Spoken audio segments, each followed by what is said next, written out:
Hey, what's going on today, YouTube? Today's video, as you may see from the title, is my 4 reasons for not learning Japanese.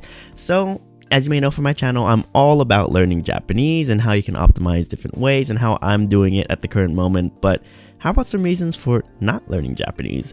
And so the reason that I kind of wanted to do this video is not to persuade you in not learning Japanese, but more as kind of my own reflection as evaluating and re-evaluating why I'm learning Japanese, and just making sure that, you know, why I'm learning Japanese is still there and I'm not just aiming for something that, you know, I don't really care about.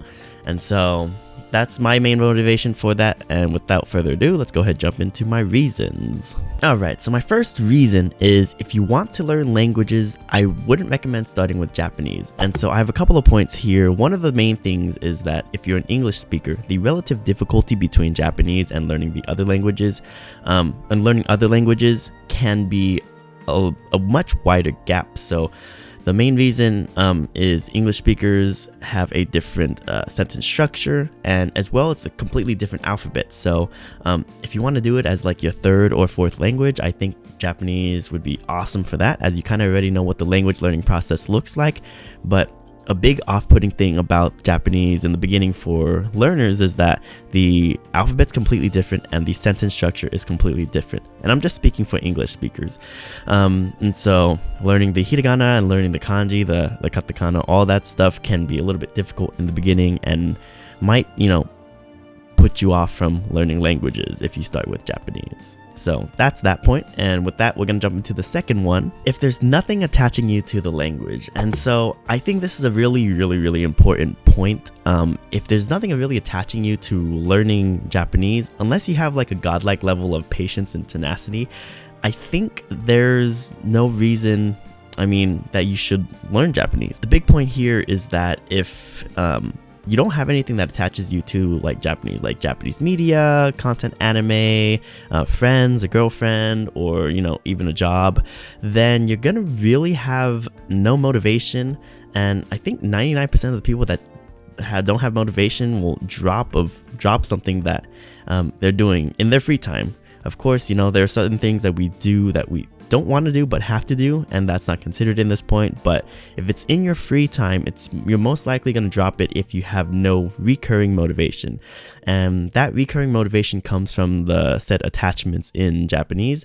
And so for me, you know, the recurring motivation is the anime part, and now the whole I want to be able to speak to people. And so you can gain motivation and gain attachment while learning the language, but in the first, you got to kind of establish that in the beginning, or else, you know, I feel like it's just not going to go too well. Additionally, building off of this, it's kind of like I can relate it to my learning of Spanish in high school. As many of y'all can maybe relate to, I took 4 years of Spanish in high school. I even took AP Spanish, yet out of those 4 years, I really don't remember anything in the AP Spanish class, and that's because it became more of a learning chore, and I didn't really want to take it, but I took it because I wanted to get the AP points, and I wanted to, you know, have that status of, oh, I took 4 years of Spanish, I should be able to speak it. But no, I didn't really have any motivation.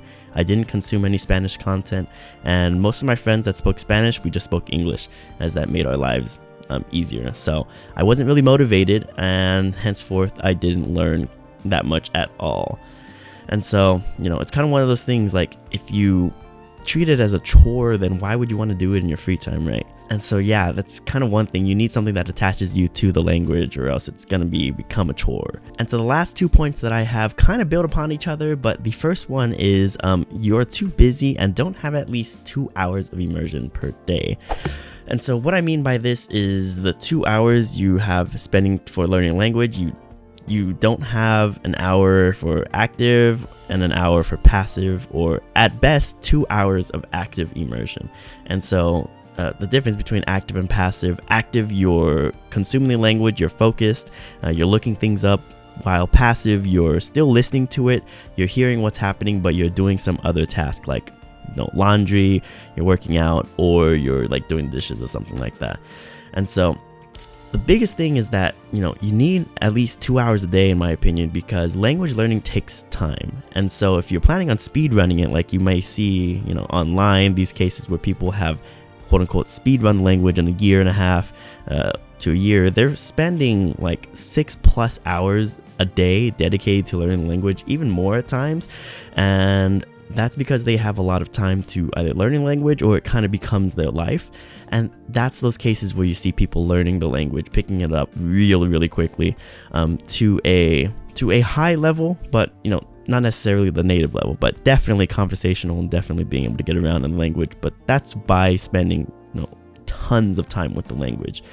And so like 2 hours a day, though not optimal, is still, I think, a good range, or at least a starting point for getting more hours into the language. And this, it can be achieved with morning activities, lunchtime, after dinner, work downtime, etc. Whatever you can do to kind of find that 2 hours per day. I think, you can just build on from that 2 hours per day. Maybe then you find 2.5, then 3, then 4, depending on how crazy you want to get into learning the language. And I think it really just progresses from there. But I think I also wanted to add, it depends on what you're focusing on. So if you want to focus on reading, it's going to take some time. If you want to focus on speaking, it's going to take some more time. So if you want to focus on all the aspects of the language, it's going to take much more than if you wanted to learn how to speak conversationally or learn how to read. Me personally, I think reading will take a little bit longer because there's so much kanji, but it depends and varies based on the learner. Anything less than 2, I think the level of progress really diminishes, or you'll improve in the language, but it'll be really, really slowly. And that's one thing that I've come to notice, is that when my studies fall below anything less than 2 hours, I don't really see much progress in the language. And that progress I'm talking about is being able to comprehend things, being able to read things. And the big thing is just that comprehension side of things, but the progress seems to be really slow whenever I reach below 2 hours per day. And so moving on to the next point, it kind of builds on along the same lines of time, but you're not willing to commit at least 2 years of free time to learning the language, to learning Japanese. And so the more and more that I study, the cliche is the more that I realize I don't know, but it's really true.